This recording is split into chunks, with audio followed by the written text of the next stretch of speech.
I refused to let my sister have my bedroom, and my parents tried to kick me out of my own inherited house. So I had the police escort them out. Then my dad broke in again and got arrested. This all went down over the past few months, and honestly, I'm still trying to wrap my head around how epically my own dad managed to shoot himself in the foot. So I'm 24, own a small real estate empire, and just had to call the cops on my own dad for breaking into my property. If someone told me this story 5 years ago, I'd have laughed in their face.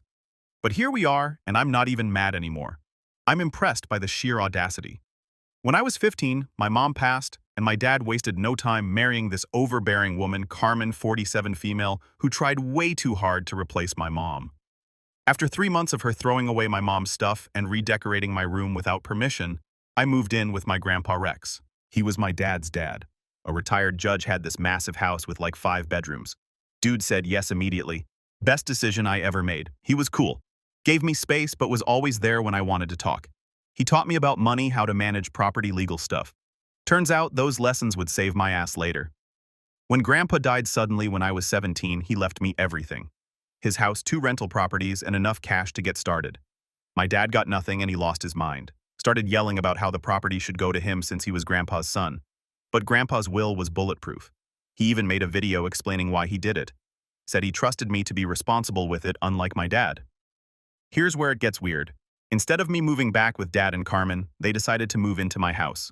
Said their place was too small, and since I had this big house now, it made sense. I was still 17, so didn't really have a choice. But I set rules. They couldn't go in my bedroom or Grandpa's office. Those rooms had personal stuff and important papers. When I turned 18, I left for college out of state. Kept letting them live there rent-free. Only came back for holidays and some weekends. I paid all the taxes, maintenance, everything. Never asked them for a penny. Figured they were keeping an eye on the place for me. And instead of blowing Grandpa's money like a stupid teenager, I used the rental income to buy more properties. By the time I graduated at 22, I owned 6 rental units. After college, I got a job back in the same city and found myself a decent apartment about 20 minutes from the house. Kept building my portfolio. So by 24, I had 8 properties making serious monthly income. That setup with my dad and stepmom worked perfectly for 9 years. They got free housing. I got peace of mind knowing someone was watching my first property. Everyone was happy until last month when everything went to hell. Dad called me saying you need to clean out your room this weekend. We're giving it to Carmen's daughter, Becca. I'm standing in one of my rental properties doing an inspection, and this man is giving me orders about my own house. I stopped dead in my tracks. Who the hell is Becca? I've never even heard this name before. She's Carmen's daughter from her first marriage. She's fighting for custody of her kids and needs stable housing. Your room is the biggest one. I was so confused. Carmen had never mentioned she had a daughter before. And now out of nowhere this woman appeared, and they wanted her to live in my house. 9 years of free housing, and now they want to give away my bedroom to some complete stranger. But it started making sense why Carmen had treated me like such crap when I was 15. This woman had a daughter she'd completely abandoned and never talked about for 9 years. She couldn't even be bothered to mention that chick's existence, let alone maintain a relationship with her own kid. No wonder she had no problem throwing away my mom's stuff and trying to erase me from my own house. She'd already done it to her own daughter first. Are you completely insane? You're guests in my house. You don't get to make decisions about who lives here, I said. That's when Dad's mask came off completely. Started screaming about family obligations, how I was being selfish, how Becca really needed this, and I was cruel for refusing. I'm standing in some random rental property listening to my father have a meltdown because I won't give my bedroom to a woman I've never met. The manipulation was so obvious it was almost insulting. Make me the bad guy for protecting my own space. Paint him as the caring family man just trying to help someone in need. Classic guilt trip. Don't touch my room or Grandpa's office, I said, clearly keeping my voice level even though my hands were shaking with anger. Touch either one and I'll evict you immediately. Dad went nuclear. You can't evict family? We've been living here for 9 years. We have rights. You have the right to find your own place. Don't test me on this. Then he dropped the real bomb. They'd sold their old house years ago to pay off debt. They literally had nowhere else to go. I was hella mad. Sounds like you should have thought about that before trying to give away my bedroom, I said, and hung up. I sat in my car for 10 minutes after that call, hands still shaking. Part of me couldn't believe it had come to this. The other part was already planning my next move. That night, I barely slept. Kept telling myself I was doing the right thing, but the guilt was eating at me. These weren't strangers. This was my dad, the same guy who taught me to ride a bike and came to my baseball games. Was I really about to make my own father homeless over a bedroom? I kept thinking about what people would say. Family, friends, relatives, everyone who'd ask, how could you kick out your own dad? The story would spread and I'd be the ungrateful son who chose money over family. But then I remembered finding Carmen going through my phone at 2 a.m. when I was 15. I remembered my dad standing there like a statue while she threw away my mom's jewelry. I remembered 9 years of paying every bill while they lived free and acted like they owned the place. And on top of all that, I'd never even met this Becca before. She was nothing to me. Not family, just some random woman Carmen had abandoned for years and now suddenly wanted to help. Why the hell would I put a complete stranger in my house for someone who couldn't even be bothered to mention her own daughter's existence for years? At that point, I was done being a pushover. That same night, Uncle Derek calls out of nowhere. My dad's brother, who I hadn't talked to in years because of some business falling out. Hey kiddo, heard you're having some family drama. Maybe you should reconsider this eviction thing. Family's supposed to stick together, right? I could smell the setup through the phone. Uncle Derek wasn't calling out of concern. He never cared about anything. Dad had gotten to him first, probably crying about his cruel son who was about to make him homeless. I'll think about it. I lied because I wanted to see what other moves they'd try. Derek seemed satisfied. Good, good. Your dad's been through a lot lately. This custody thing with Becca is really important. I hung up and called my lawyer. We agreed to go to the house early morning to give them official notice to leave. So the next morning I drove over with my lawyer to serve proper eviction papers. Legal by the book, no surprises. I was actually nervous as hell. My palms were sweating and I kept rehearsing what I'd say to Dad's face. I pulled into the driveway of my own house and walked up to my own front door, put my key in the lock. It didn't work. For a second I thought I'd grabbed the wrong key. Then reality hit. These absolute morons had changed the locks on my house without telling me. After everything I'd done for them, they were literally locking me out of my own property. I pounded on the door until Dad answered, but he wouldn't open it. Just talked through the wood like some paranoid criminal. I'm not letting you in until you change your mind about Becca, he said. That's when every doubt I'd had disappeared. This has nothing to do with some custody case and helping family. They wanted control, especially my dad. He thought he could lock me out of my own house and force me to cave to his demands. And there I was standing outside with a lawyer and Dad refusing to let me in. The cold anger was back, but now it was mixed with complete clarity about what needed to happen next. You illegally changed locks on property you don't own, and you're refusing to let the actual owner inside, I said, my voice deadly calm. You just committed about 3 different crimes, genius. This is my home too. I have rights, he screamed behind the door. Your rights ended the second you locked me out of my own house. Hope it was worth it. I called the police immediately. My lawyer was already pulling up property records on her phone building our case. I wasn't shaking anymore. I was ready for war. The responding officer listened while my lawyer showed him property records, inheritance documents, everything proving I owned the house. The police gave Dad a simple choice. Open the door and let me in, or get arrested for criminal trespassing on top of everything else. Dad finally opened up, looking like he'd aged 10 years overnight. Carmen was crying in the background while this random woman, Becca, sat in the corner looking uncomfortable as hell. The officer explained that Dad was being evicted for changing locks and refusing property owner access. Dad tried every excuse in the book. Nowhere to go. Lived there for 9 years. Claimed Grandpa had verbally promised him the house. Do you have any documentation of this verbal promise? The officer asked. Dead silence. I almost felt bad watching Dad realize how weak his position was. Any written agreement about your tenancy here? More silence. Any proof you've been paying rent or contributing to property ownership? Dad was scrambling. I've been maintaining the property. I fixed the back door last year. With your own money or money provided by the property owner? The truth came out. I'd been paying for every repair, every improvement, every single expense for 9 years. Dad had been living completely free while I built a property empire around him. Watching Dad try to explain the situation was pathetic. He kept insisting he had rights as a long-term resident, that this was family business that didn't need police involvement. The officer just stared at him like he was speaking gibberish. Who changed the locks? The cop asked. Dad claimed he didn't remember the company name. Obvious lie. I could see him calculating whether admitting it would make things worse.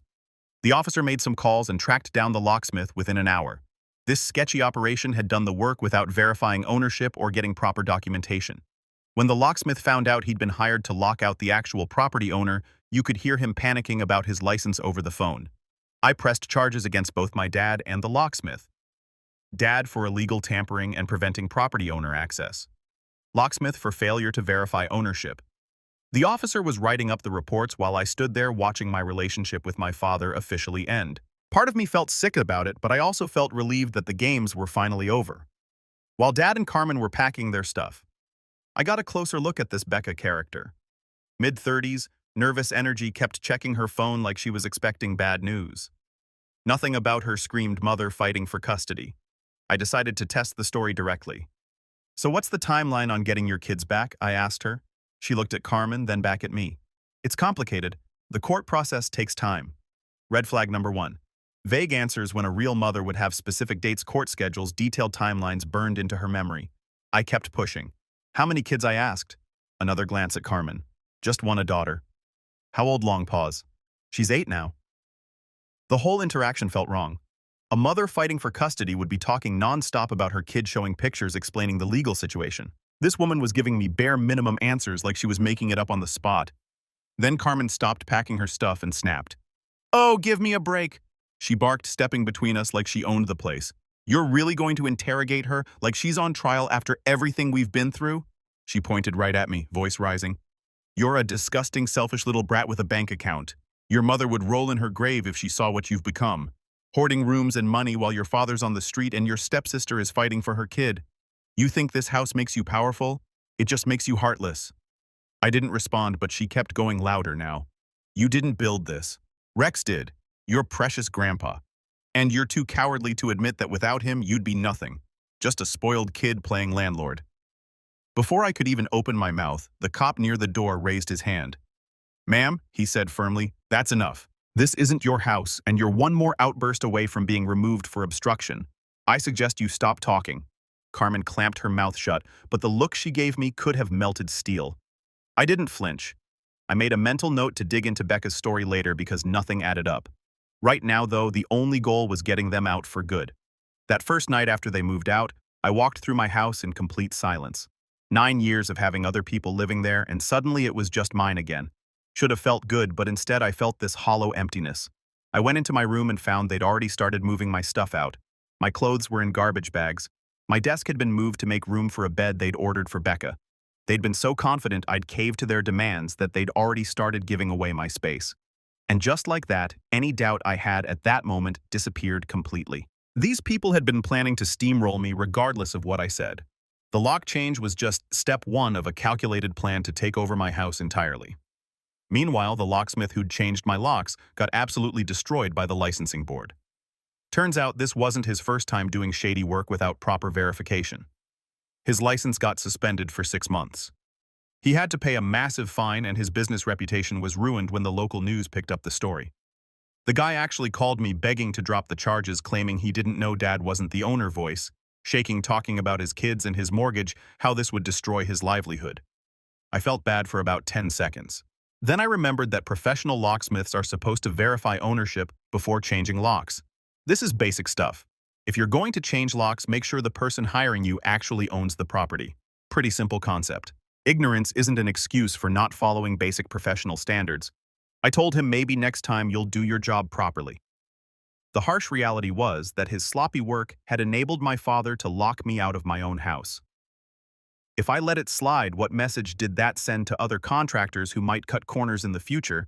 Dad got charged with criminal mischief for the lock situation, plus trespassing for refusing to let me access my own property. During his court appearance, he showed zero remorse and kept insisting he had rights to his son's property. The judge was not having it. "Mr. Johnson, you illegally locked your son out of his own property, then broke into another property he owned. Your son didn't steal anything. He inherited property legally, and you committed crimes trying to take it." Dad actually stood up during sentencing and gave this whole speech about ungrateful children and family loyalty. He claimed I was stealing his inheritance and turning my back on family by enforcing property rights. Watching him make that speech was one of the most uncomfortable moments of my life. The man who raised me was standing in court blaming me for his own criminal behavior. Part of me wanted to stand up and say, "Dad, just stop talking. You're making it worse." But I stayed quiet. Let him talk. let him twist it however he wanted. And in the end, he dug his own grave. He got 8 months, 5 for breaking and entering, another 3 for tampering with the locks. Not exactly a standing ovation moment, but satisfying in its own way. While he was busy dealing with court dates and legal headaches, things took another weird turn. About a month after the eviction, my phone rings. It's Uncle Derek, and the man sounds like he's in full-blown panic mode. No small talk, just jump straight to it. He needed to sell his house immediately. Won't say why, just asks if I'm interested in buying. Now here's the part Derek didn't know, and this is where it gets good.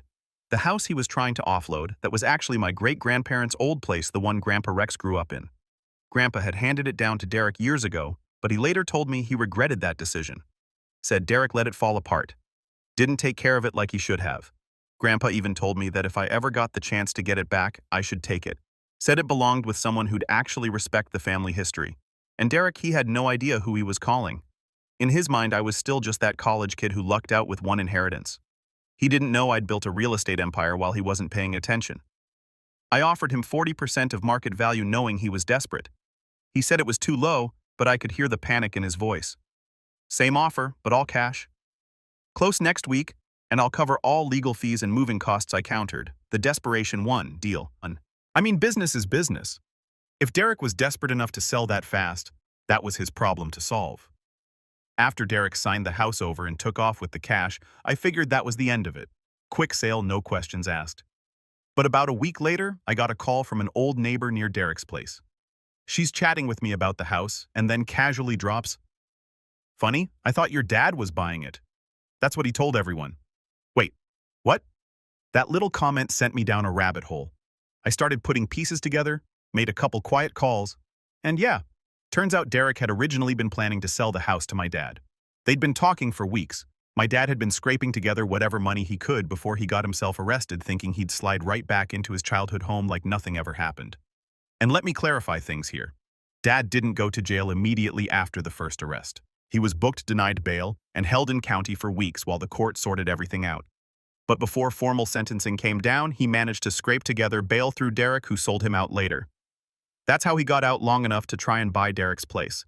And when Derek told him your son bought it instead, my dad apparently assumed I'd done it for him like it was some kind of peace offering. This man who I had evicted fully believed he was automatically entitled to live in any property I owned because what being my father equals lifetime access to free real estate. Without even realizing it, I'd blown up his plan B. The house he was banking on gone, snapped up by the one person he never saw coming, me. But the thing is, he'd used the last of his scraped-together money to post bail. Money that was supposed to go toward buying that house from Derek. So now he's out broke and apparently still thinking there's a way in. 3 days after closing, I get a ping from the security system.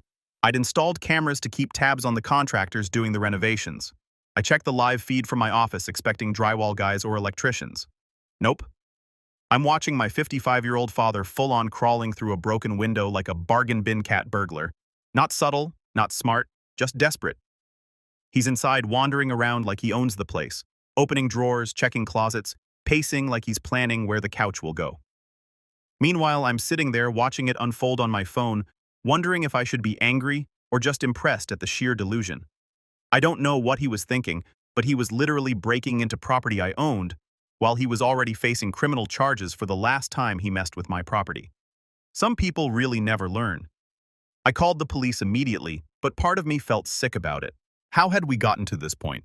When the cops found Dad inside and he tried to explain that this is my family's house and my son bought it for me, I could see them trying not to laugh. The officers asked for documentation proving he lived there or had permission to be there. Dad had nothing. No job, no money, no plan. And when the cops told him the house he just broke into was legally mine, you could practically hear his brain rebooting in real time. He froze. Just stood there like someone had yanked the cord out of his mental wall socket. This wasn't some misunderstanding. He'd already pulled the illegal lock change stunt a couple months earlier. So when they booked him this time, the judge took one look at the file and said, "Nope, no bail. 2 stunts in 2 months." That was enough for the court to decide he was either too reckless to be trusted or just straight up dangerous.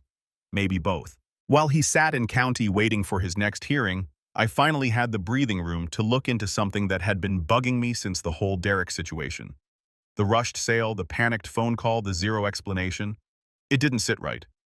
So I started digging, made a few quiet calls, reached out to people who ran in Derek's orbit, old business contacts, mutual acquaintances from the local investor scene.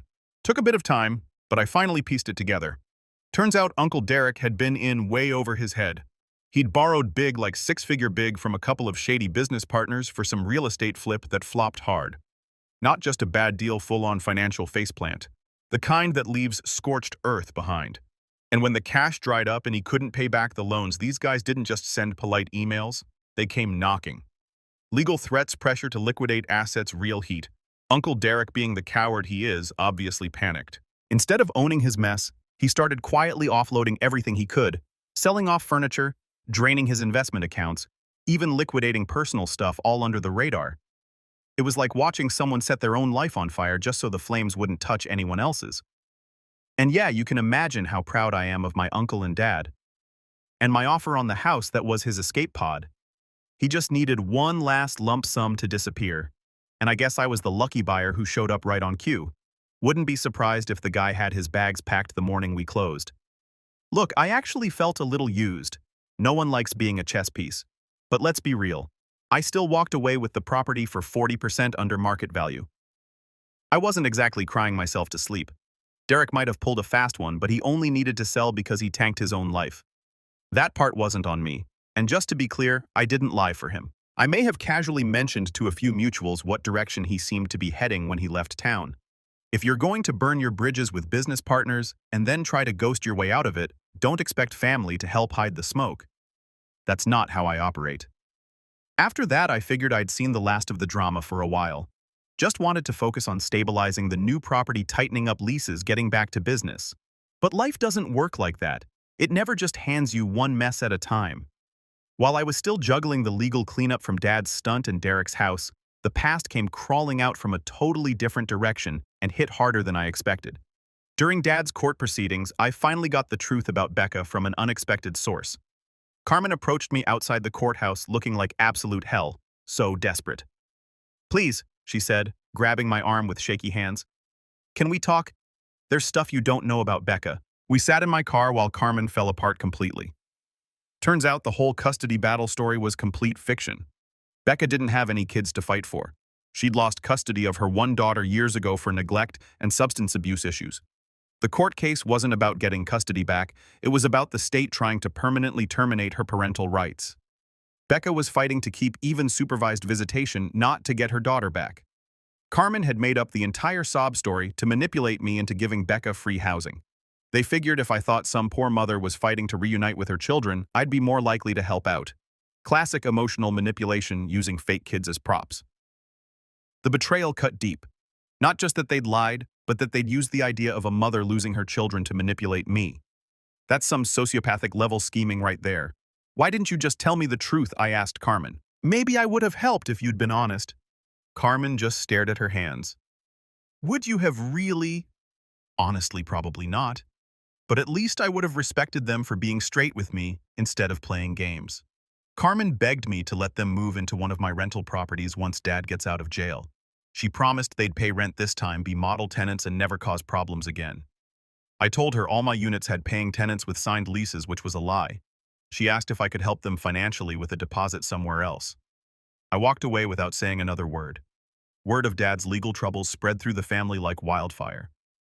Suddenly, I'm getting calls from relatives I barely knew, all with strong opinions about how I'd destroyed the family and abandoned my father in his time of need. And there's Aunt Susan, who I hadn't talked to since I was 12, called to lecture me about forgiveness and Christian values.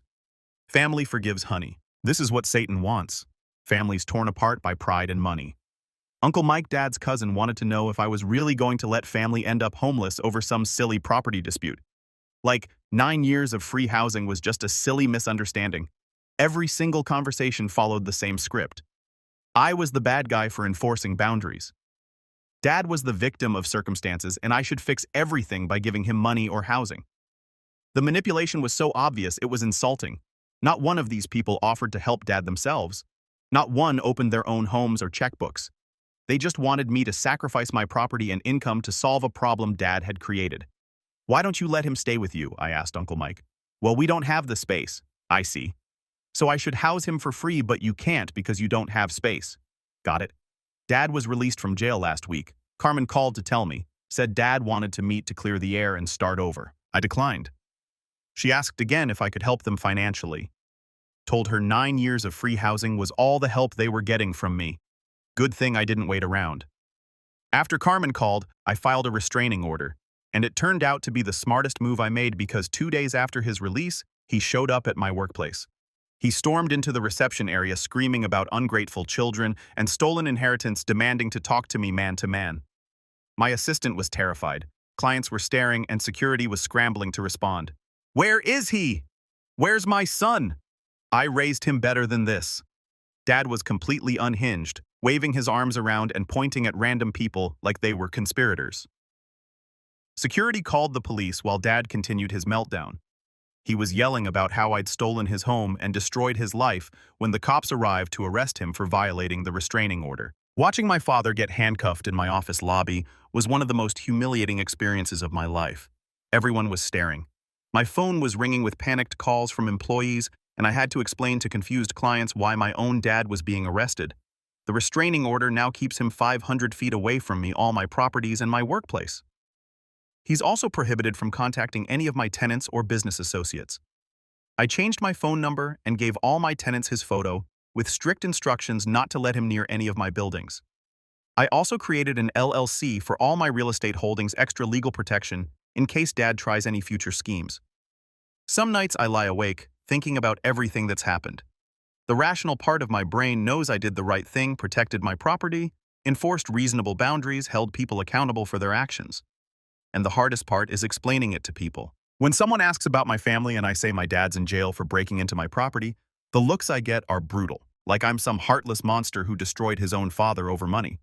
But then I remember finding my stuff in garbage bags ready to be thrown out so some stranger could have my room.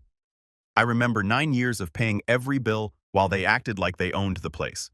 I remember being locked out of my own house because I wouldn't cave to their demands. The guilt fades pretty quick when I focus on the facts instead of the emotions.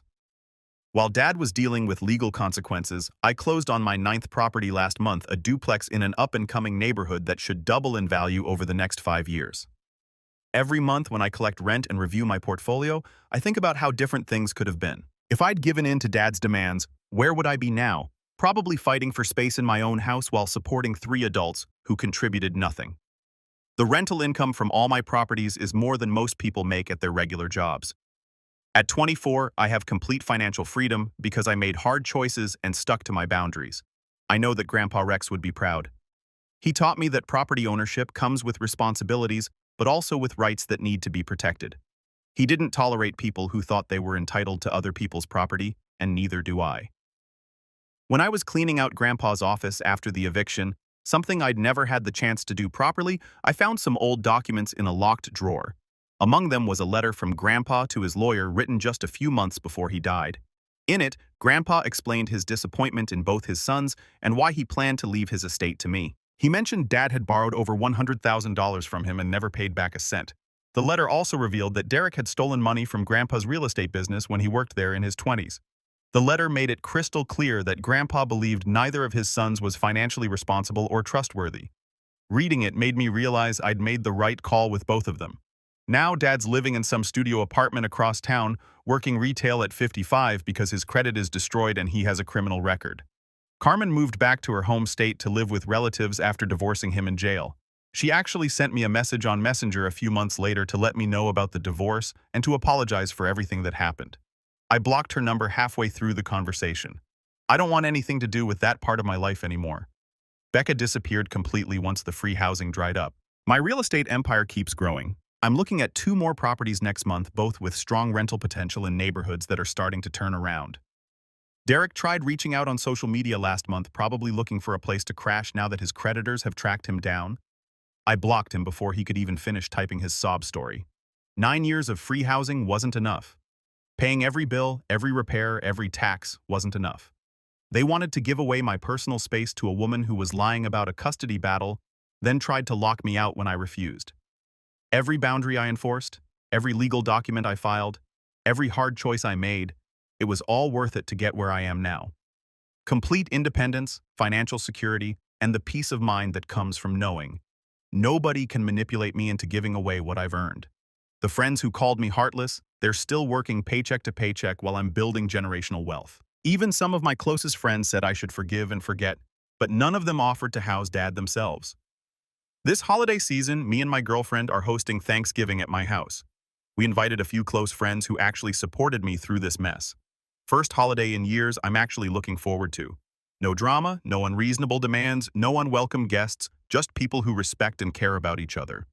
Guess which one just bought his 9th rental property and which one is working retail with a criminal record. Basically, don't mess with people's boundaries. Don't lie about custody cases for sympathy. Don't illegally change locks on property you don't own. And definitely don't assume family relationships give you the right to walk all over someone who's been supporting you for years. Game over? I won.